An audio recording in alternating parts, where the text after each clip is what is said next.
네, 오늘은 로마서 32번째 시간입니다. 오늘 함께 나눌 설교 제목은 자유, 절제, 덕이라는 제목으로 말씀을 나누도록 하겠습니다. 여러분, 성경은 우리에게 가끔 질문을 해요. 성경을 읽다 보면 성경이 우리에게 질문을 해요. 신기하죠? 왜냐하면 성경은 하나님의 말씀이기 때문에 살아 운동력이 있어요. 히브리서 4장 12절 이하에 그런 말씀을 하고 있잖아요. 하나님의 말씀은 살아있고 운동력이 있어서 우리의 심령과 골수를 찔러 쪼개는 거예요. 하나님의 말씀은 마치 사람처럼 움직인대요. 그리고 역사하는 거예요. 그래서 성경을 읽다 보면 성경을 읽는 중에 성경이 나에게 질문을 던져요. 오늘 로마서 말씀을 준비하면서 제가 그것을 경험하게 됩니다. 성경이 저에게 질문을 던지는 거예요. 어떤 질문인지 아십니까, 여러분? 제게 던진 질문은 이것입니다. 영생이 무엇일까?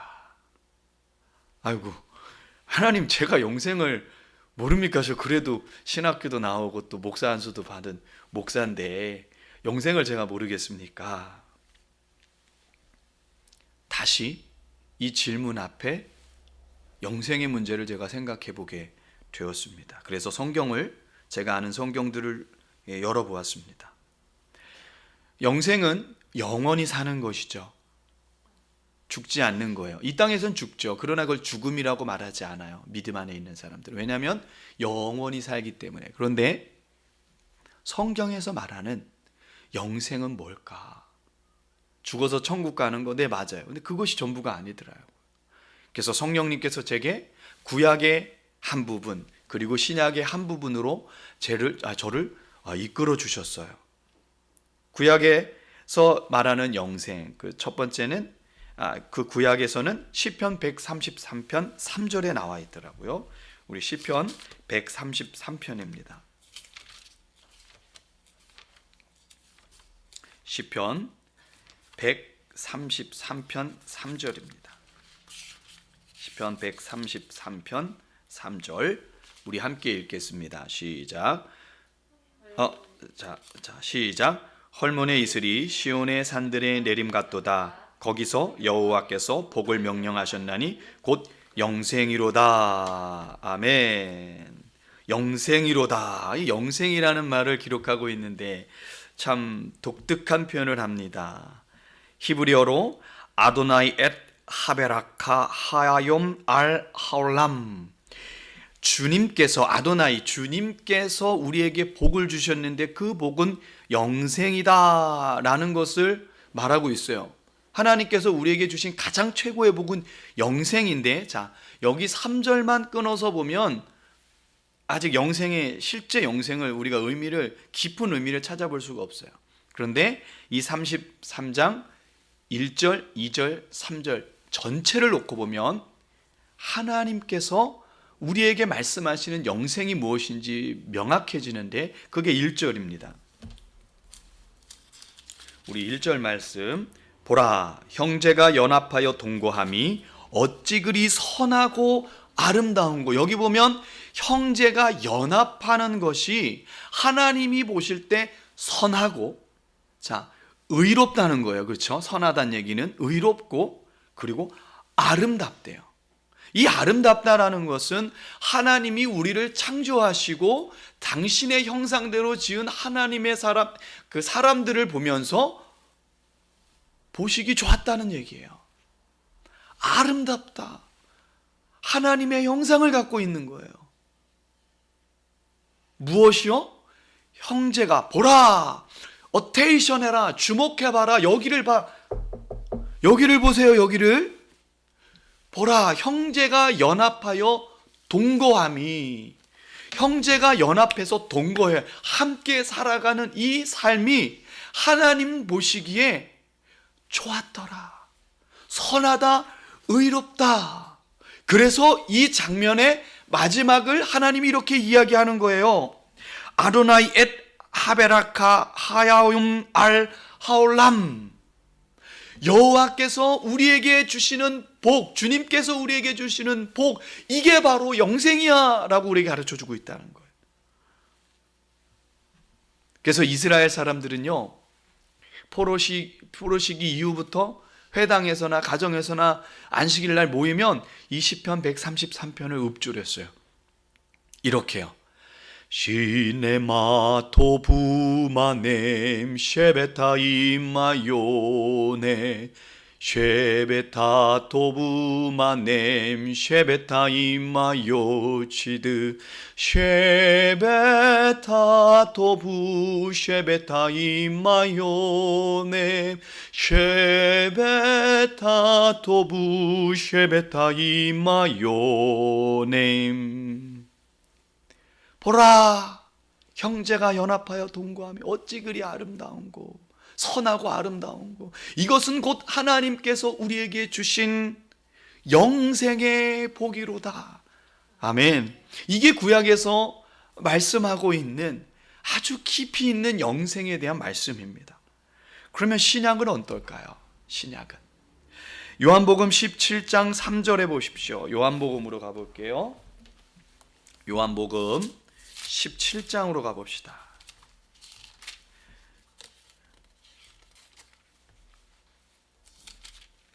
요한복음 17장이요. 자, 17장 3절로 가보겠습니다. 3절. 요한복음 17장 3절이요. 우리 함께 읽겠습니다. 시작. 영생은 곧 유일하신 참 하나님과 그가 보내신 자 예수 그리스도를 아는 것이니이다. 아멘. 영생이 뭐라고요? 이 요한복음 17장은요, 예수님께서 직접 하나님 앞에 기도하신 거예요. 지금 제자들한테 말한 게 아니에요. 기도예요. 예수님께서 하나님께 지금 기도하고 있는 거예요. 그 얘기는 하나님과 대화하고 있는 거예요. 예수님의 생각과 하나님의 생각 같아요. 영생이 뭐라고 선포하냐면 영생은 곧 하나님이 보내신 이를 아는 것이라는 거예요. 영생이 뭐라고요? 하나님께서 보내신 자를 아는 것, 예수 그리스도를 아는 게 영생이래요.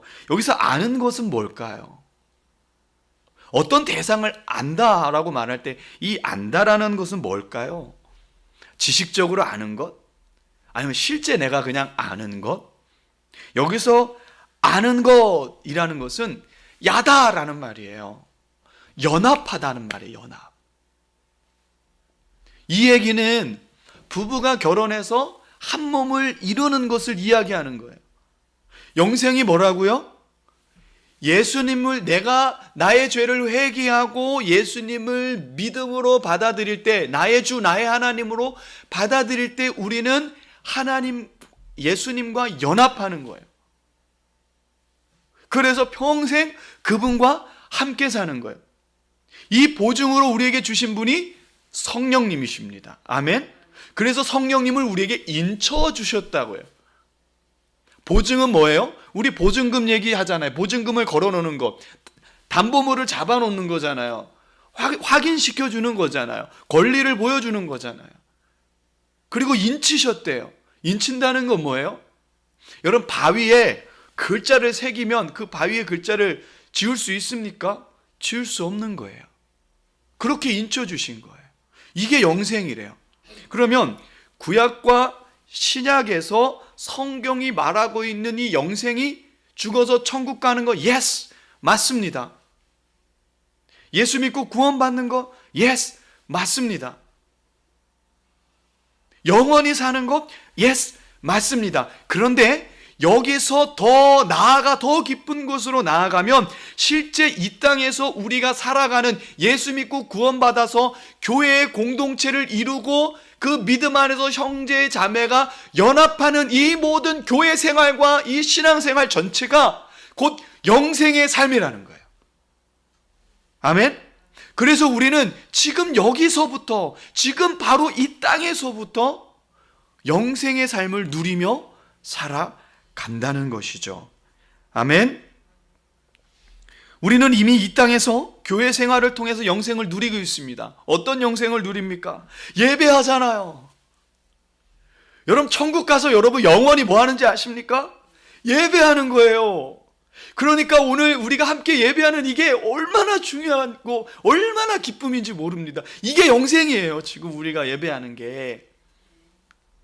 여러분 기도하시잖아요. 기도를 여러분 누리시기 바랍니다. 기도가 짐이 아니라 기도를 누리시기 바랍니다. 기도가 영생이에요. 여러분 말씀 보십시오.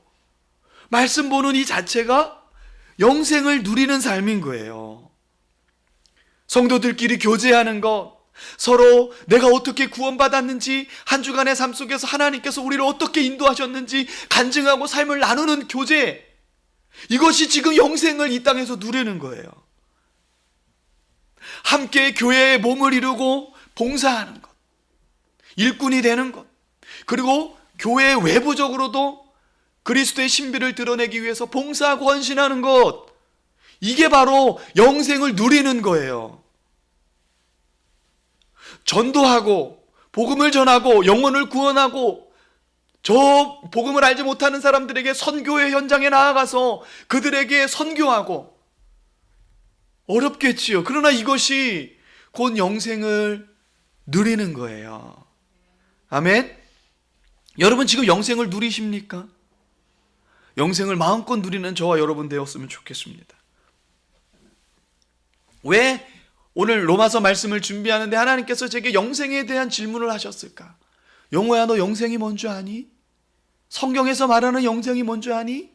구약에서 신약에서 하나님이 말하는 그 영생의 깊은 의미를 아니? 오늘 본문 때문에 그래요.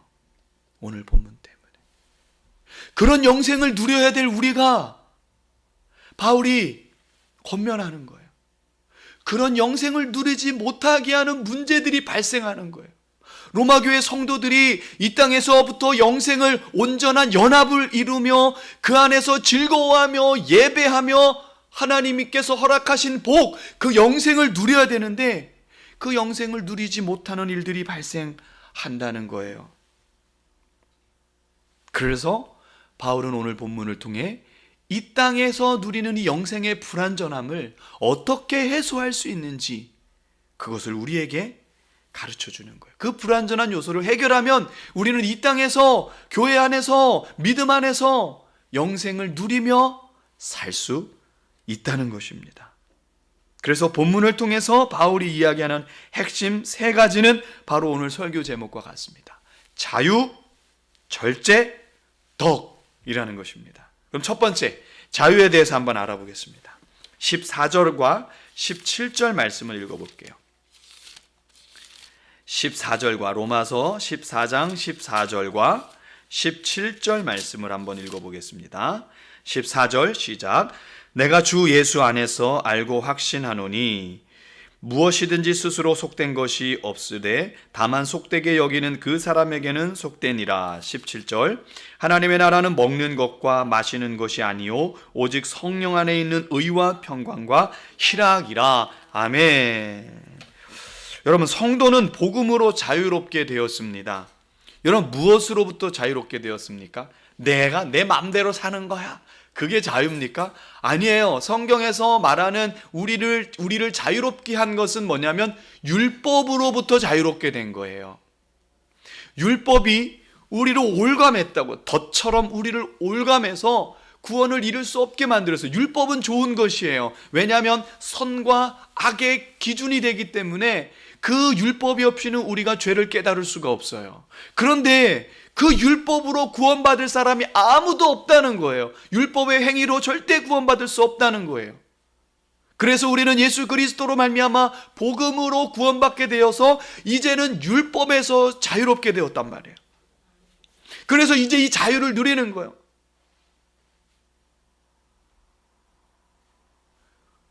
마음껏 먹고 누릴 수 있는 거예요. 우리가 하고 싶은 일을 할 수 있어요. 주일날 몇 킬로 이상 걸어가면 안 되고, 주일날 엘리베이터도 누르면 노동이라서 안 되고, 그런 모든 우리를 올가매는 어둠에서 우리가 해방된 거예요. 여러분, 얼마나 기쁘고 자유롭습니까? 그런데 로마 교회에 율법주의자들의 문제가 발생하는 거예요. 이 율법주의자들은 유대인들의 코셔, 음식법을 지키고 절기를 지킵니다. 절기와 날을 지키는 거예요. 이 날이 중요하고 저 날이 중요하다는 거예요. 그런데 여러분, 우리 믿음 안에 있는 사람들은 모든 에브리데이, 모든 날이 무슨 날이에요? 주님의 날이에요. 하루하루가 얼마나 기쁨의 날이고 얼마나 하루하루가 중요한지 몰라요. 주일 성수, 주일만 예배해서 양복 입고 주일만 예배하는 것이 아니라 일주일 동안 삶을 거룩게 구별해서 그 결산을 보고 하는 그 주일날 드려지는 예배가 주일 성수인 거예요. 그러니까 에브리데이, 우리 모든 날이 성스럽고 거룩한 거예요.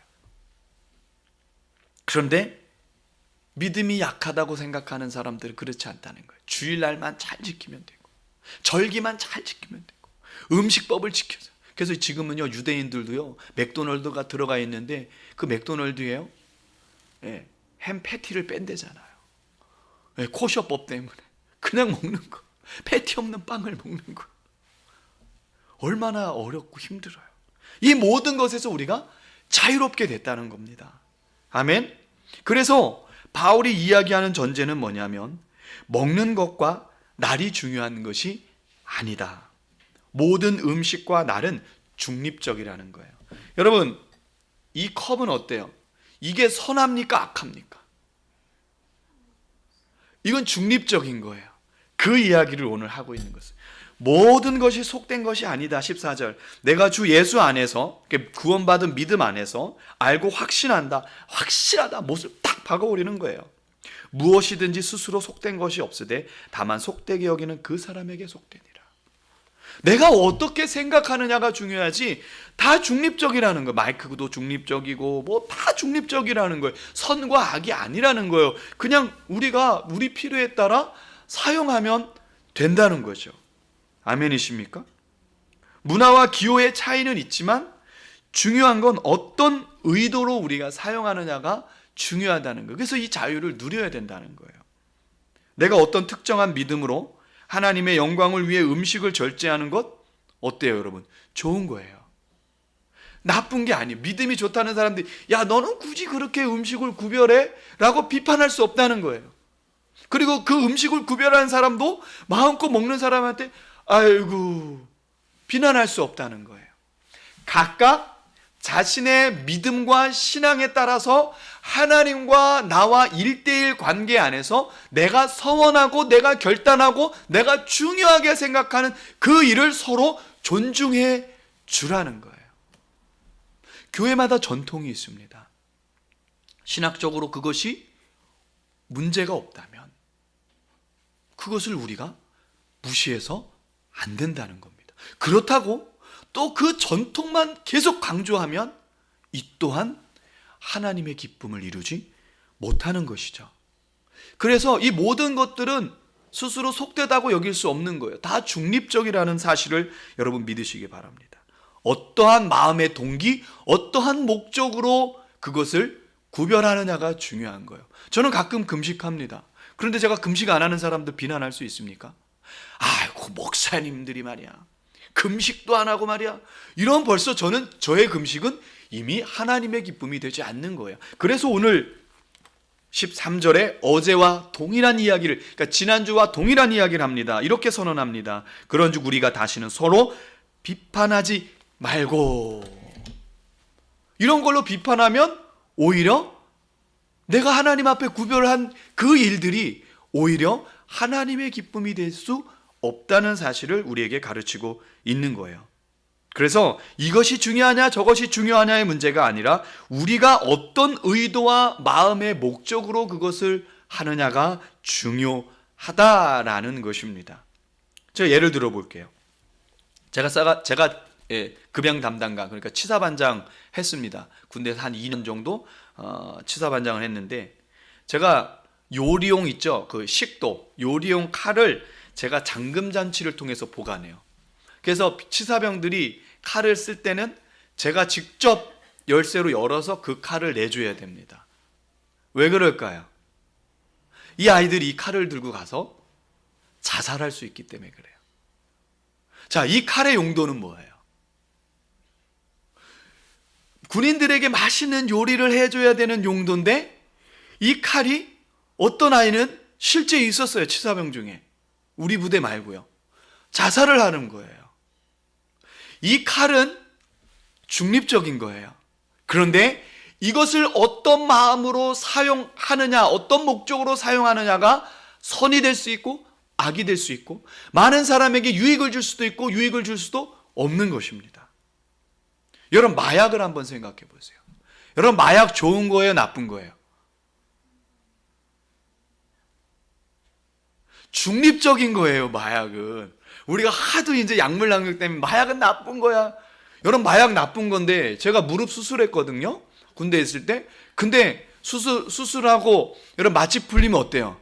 그 고통은 이루 감당할 수가 없어요. 그래서 몰핀을 놔줍니다. 너무 아플 때마다 제가 옆에 있는 단추를 눌러요. 그러면 찍탁 하면서 몰핀이 들어가요. 그러면 들어간 지 몇 분 만에 안 아파요. 그 고통의 시간을 이겨낼 수가 있는 거예요. 그러니까 마약도 마찬가지예요. 마약을 어떻게 사용하느냐가. 그런데 이 마약 판매상들이 코카인으로 만들어서 아편 중독에 만들어버리는, 자신의 욕망과 쾌락을 위해서 사용하면 어떻게 돼요? 악의 뿌리가 된다는 것입니다. 술, 담배는 어때요? 담배 어때요? 담배 나쁜 거예요, 좋은 거예요? 담배 식물 자체가 나쁘고 좋은 게 아니에요. 술은요, 알코올이 좋아요, 선한 거예요, 악한 거예요? 중립적인 거예요.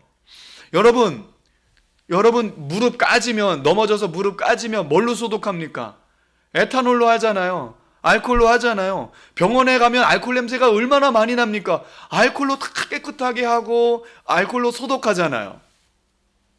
그런데 그 알코올을 먹으면 어떻게 돼요? 몸을 망가뜨리는 거예요. 용도가 무엇이냐가 다른 거예요. 알코올 자체가 문제가 아니라는 거죠. 그것을 어떤 용도로 사용하느냐가 중요하다는 것입니다. 한국교회는 1901년부터 금주와 금연을 서약하는 자에게만 침례와 세례를 줬습니다. 왜 그랬을까요? 그 당시 성도들이 술과 담배 때문에 아주 많은 문제를 일으켰어요. 성도들이 예배 끝나고 자기들끼리 가서 모여서 술 먹고 담배 피면서 거기서 노름을 하는 일들이 일어난 거예요. 너무 문란해지는 거예요. 여러분, 술을 많이 먹으면 어떻게 돼요? 한 잔, 두 잔으로 끝납니까? 절대 그렇지 않습니다. 처음에는 내가 술을 먹지만 나중에는 술이 나를 먹어버린다고요. 그럼 인사불성이 됩니다. 그 모습을 본 한국교회에서 결단한 게, 교회 성도가 되기 위해서 술, 담배를 다 끊어야 돼요. 도박까지. 그런 사람들에만 세례, 침례를 주기로 한 것입니다. 저는 너무 잘했다고 생각해요. 너무 잘한 거죠. 현재 우리나라는 OECD 30개국 가운데 술 소비량이 절대적인 1위예요. 술판. 특히 20도가 넘는 술 판매량은 OECD 국가 전체의 6배가 높아요. 6배가. 심각한 거죠. 여러분, 독일의 맥주 문화는 어떻습니까? 맥주는 아주 얕아요. 그리고 그 사람들의 문화예요. 독일에서 목회하시는 목사님들은 가끔씩 자리에서 한두 장 정도 허용한다 그러더라고요. 이거 갖고 또 시험 들지 마십시오. 예? 프랑스인들은 와인 문화잖아요. 프랑스는 회식할 때 사람들 어떻게 해요? 와인 한두 잔 먹거든요. 그렇죠? 예. 그것이 지옥 갈 죄입니까? 그렇게 말할 수는 없다는 거예요. 그럼 예수님은 포도주 많이 드셨는데 어떻게 해야 되는 거예요? 어떤 고등학생이 머리를 좀 희한하게 했나 봐요. 머리를 좀 이렇게 장발처럼 길렀나니까 엄마가 너무 화가 나는 거야. 야, 너 도대체 언제 머리 자를 거야? 근데 교회 가는 거 엄마가 부끄러워서 못 살겠다고. 어떻게 믿는 사람이 그래? 그랬더니 그 학생이 뭐라 그랬는지 아십니까? 엄마, 예수님도 장발이야. 예수님도 머리 휘날리며 잘 안 하셨다고. 성경적인 머리라고. 야, 생각의 차이가 이렇게 예, 다른 거예요. 참 그 친구 참 센스 있어요, 그죠? 좀 궁금해졌어요. 엄마가 계속 머리를 자르라고 했을까 안 했을까? 저 같았으면 계속 자르라고 했을 것 같아요. 문화와 기호의 차이라는 거죠. 머리를 길게 했냐 짧게 했느냐가 지옥 가냐 안 가냐. 우리나라 사람은 이게 흑백 논리가 와서 막 지옥 가냐 안 가냐 계속 이거만 얘기를 한다고요.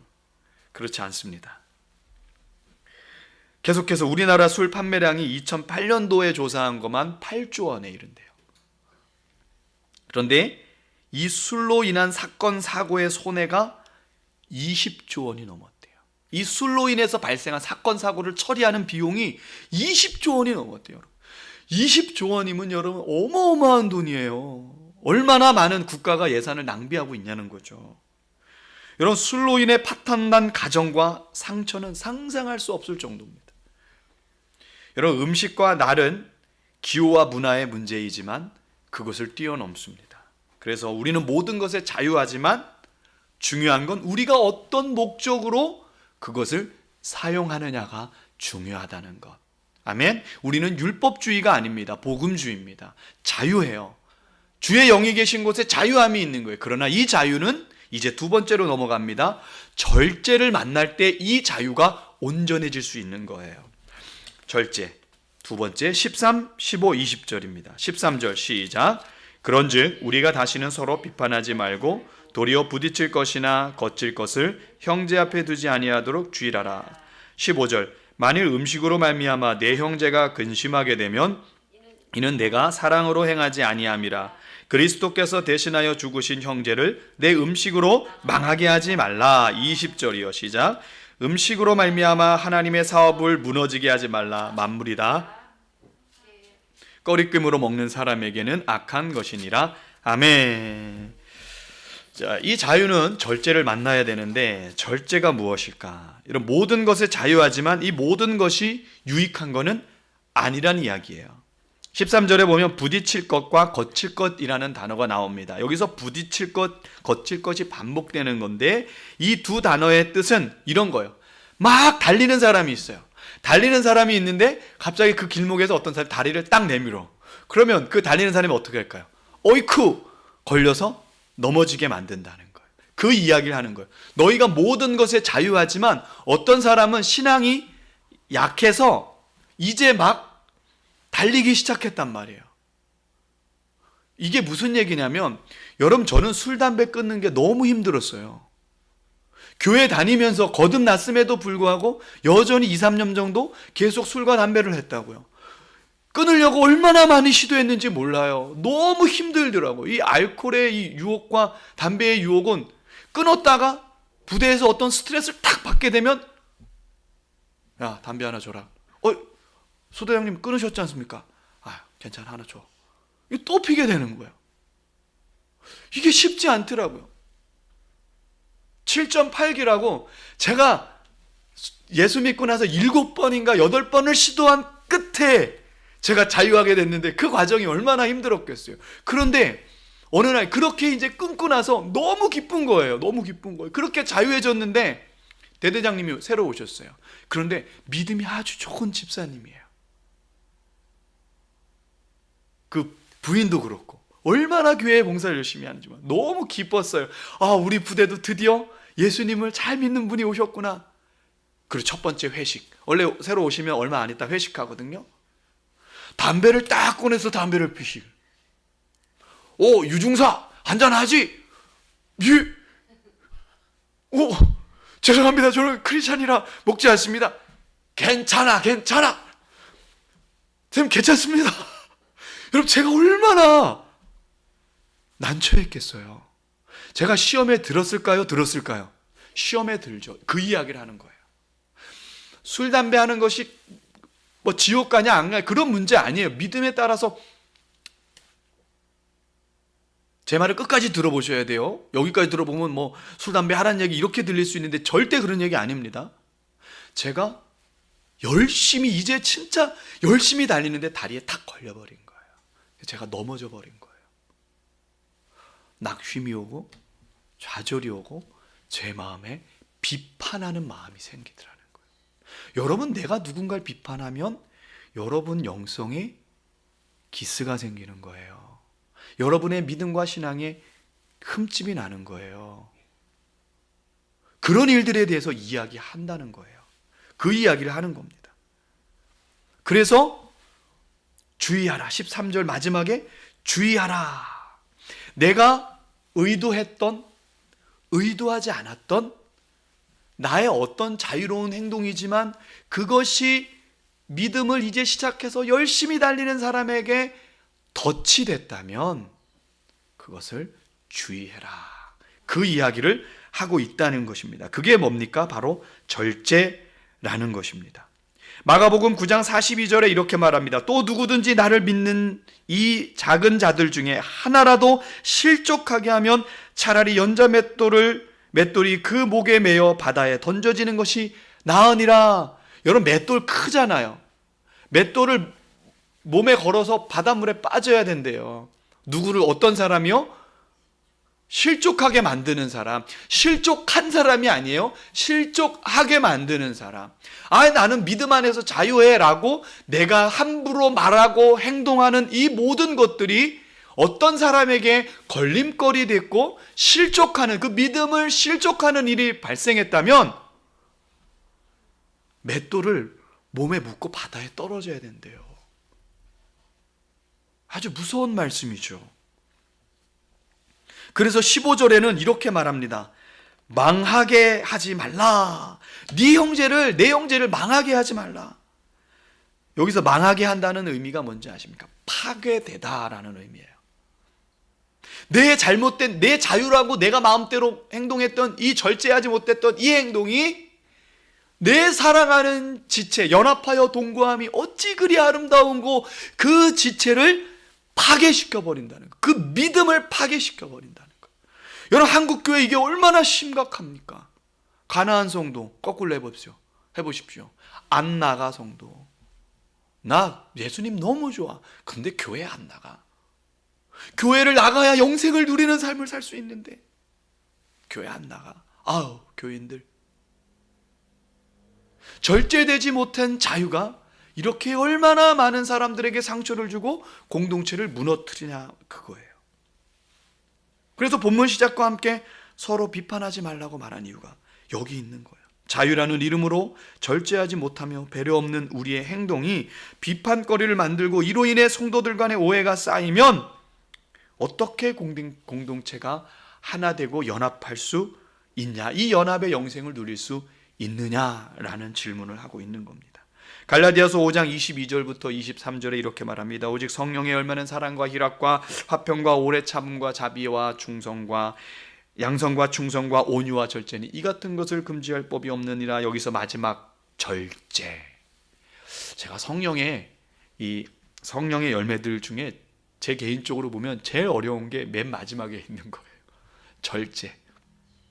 참 이 절제가 쉽지 않아요. 쉽지 않아요. 여러분, 우리가 절제해야 됩니다. 이 절제를 하는 이유가 뭔지 아십니까? 내 양심이 아니라 다른 사람의 양심 때문에 우리가 절제하는 겁니다.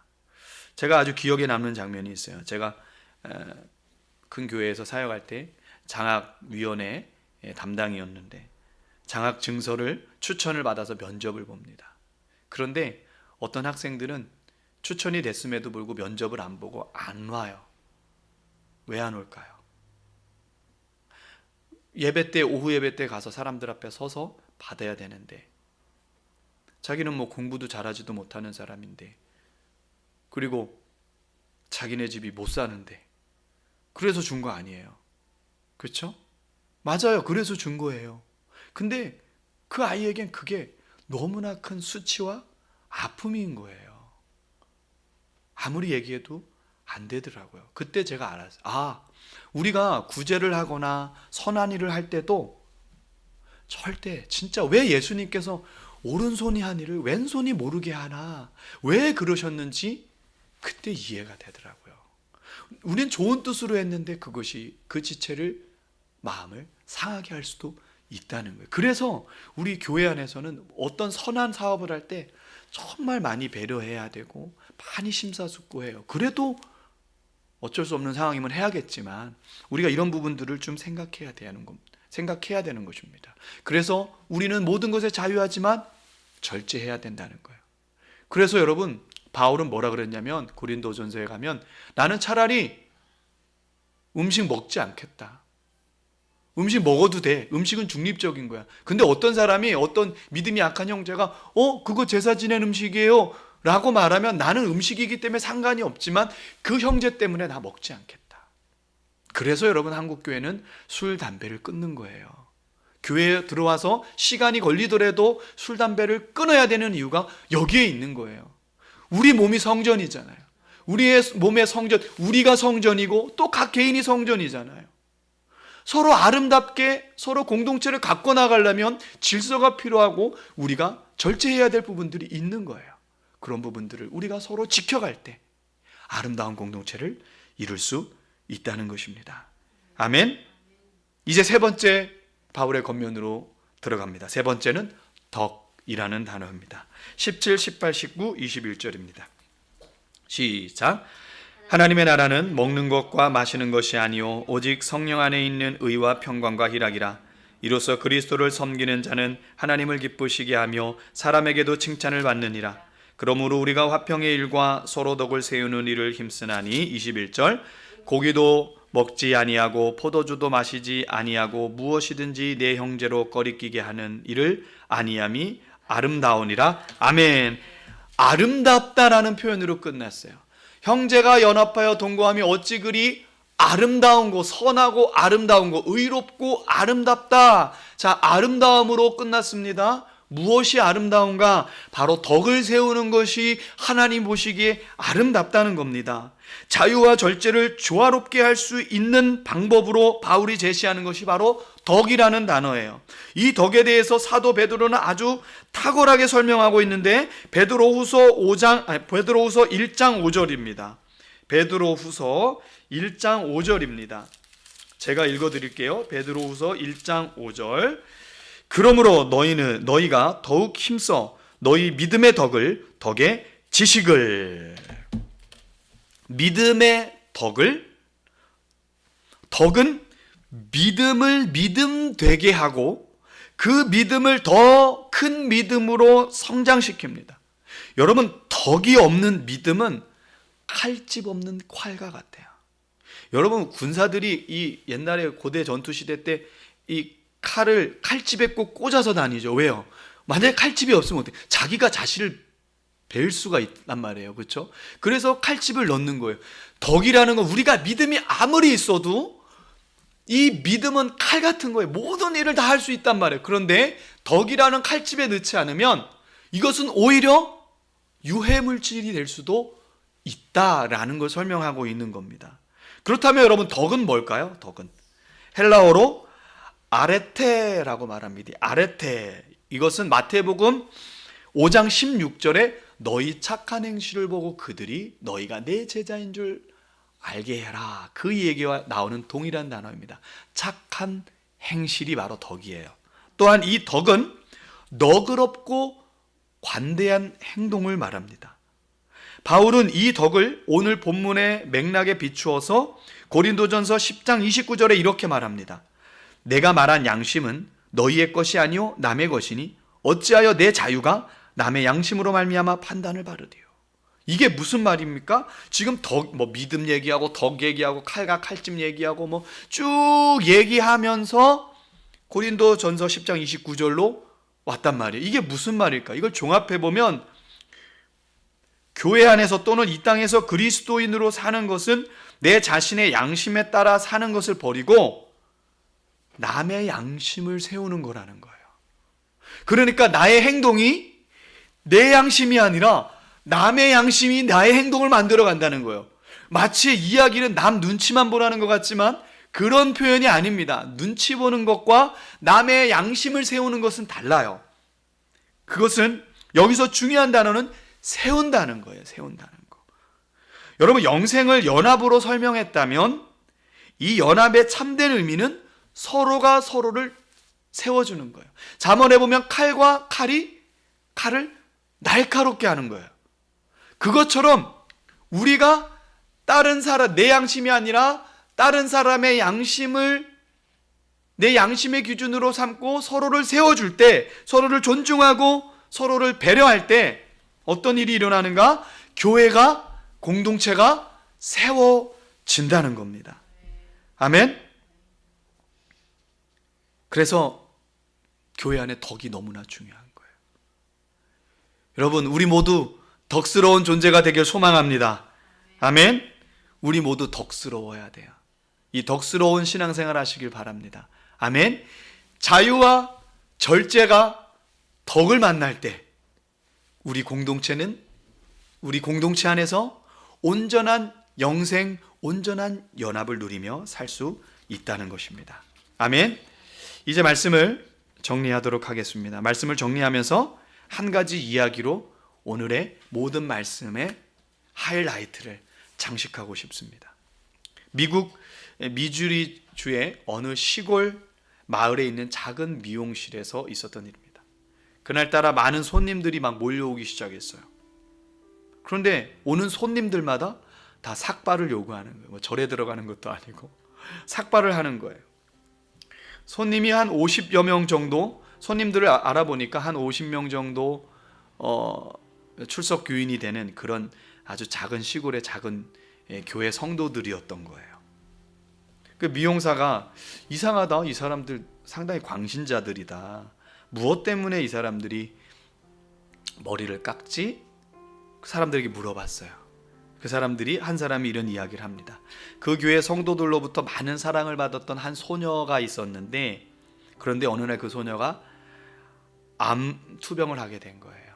그래서 암 수술을 받고 항암 치료를 하다 보니까 머리를 다 밀게 된 거죠. 근데 남자들이야 상관이 없는데 여자들이 머리를 밀면 참 그렇잖아요. 그렇죠? 그래서 나오지 않는 거예요. 그래서 목사와 몇몇 교인들이 병문안을 갔어요. 그리고 권면했습니다. 근데 이 머리를 밀은 머리 때문에 외출하기가 싫은 거예요. 그 사춘기 소녀가 얼마나 예민해요. 그죠? 그래서 외출을 하지 않는 거예요. 그래서 목사와 교인들이 오면서 결단을 합니다. 우리도 머리를 깎자. 이 사연을 듣고 감동한 미용사가 방송국에 연락을 했습니다. 그래서 이런 교회는 꼭 취재를 해달라고. 그래서 여중생에게 특별한 추억을 만들어 주자고. 주일날 엄마는 소녀를 간곡히 설득했어요. 그리고 모자를 씌워서 교회로 데리고 나왔습니다. 교회 문을 연 순간 모든 교인들의 머리가 빡빡머리를 본 거예요. 그것을 본 순간 그 소녀는 몸둘 바를 몰랐습니다. 그리고 결심한 듯 그 쓰고 있던 모자를 벗었습니다. 그 상황을 중계하던 리포터는 눈물을 글썽이면서 이런 고백을 했습니다. 나는 크리스천이 아닙니다. 그러나 언젠가 교회를 나가게 된다면 이런 교회를 나가고 싶습니다. 방송을 보던 많은 사람들 역시 눈물을 흘렸습니다. 여러분, 이러한 교회 공동체가 바로 이 땅에서 영생을 살아가는 성도들의 교회인 것입니다. 오늘 우리 교회가 그런 교회가 되기를 소망합니다. 아멘. 우리 함께 기도하겠습니다. 하나님, 우리가 모든 것에 자유하지만 절제를 만나게 하시고 이 자유와 절제가 덕을 만나서 서로를 세워갈 수 있는 그런 공동체가 될 수 있도록 하나님 우리를 축복하여 주시옵소서. 우리 함께 기도하겠습니다. 할렐루야. 좋으신 하나님을 찬양합니다. 하나님, 우리가 이 땅에서부터 온전한 연합을 통하여 영생의 삶을 살기를 소망합니다. 하나님, 우리는 모든 것에 자유하지만 모든 것이 유익하지 않습니다. 하나님, 자유가 절제를 만나게 하시고 절제가 덕을 만나서 우리가 서로를 세워가며 서로를 존중하며 서로를 지지하고 함께 예배하고 함께 하나님 영광 돌리는 삶을 살아갈 수 있도록, 그리하여 우리 교회 공동체를 통하여 우리가 이 땅에서부터 하나님 허락하신 복, 여호와의 영생을 살아갈 수 있는 우리 모두가 될 수 있도록 하나님 우리를 축복하여 주시옵소서.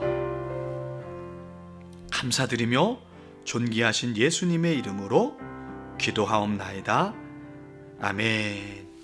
이제는 우리 주 예수 그리스도의 은혜와 하나님의 다함없는 사랑과 성령님의 감화감동 역사하심이 자유의 절제의 덕을 세워 이 땅에서부터 형제가 연합하여 동거하는 그 선하고 아름다운 여호와의 복, 영생을 살아가길 소망하는 귀하고 복된 하늘특교의 전 교회인 전 성도 위에, 그리고 이 나라와 이 민족 위에 지금부터 영원토록 함께 하시기를 간절히 축원하옵나이다. 아멘.